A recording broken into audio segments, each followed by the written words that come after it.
కాంగ్రెస్ పాలనలో పాలమూరు ప్రాజెక్టును పట్టించుకోలేదన్న బీఆర్ఎస్ నేతల ఆరోపణలను తప్పుపట్టింది కాంగ్రెస్ పార్టీ.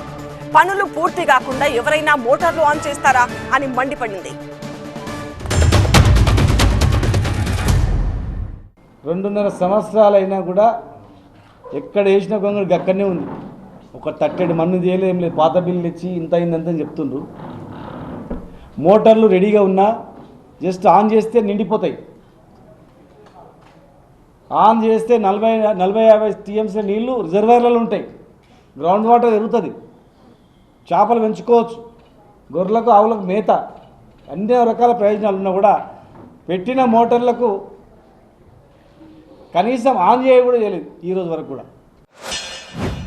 పాలమూరుకి ఏమన్నా ఒక ఎకరం నీళ్ళు పారిస్తే గది కూడా లేకపోయా. మళ్ళీ ప్రతిసారి అబద్ధాలు. ఆ అబద్ధం ఎంత ముద్దుకుంటుందంటే అబద్ధము గిట మోటార్ వేస్తే ఇప్పుడు ఎకరాలకు నీళ్లు పోతున్నాయి. ఎటపోతాయి?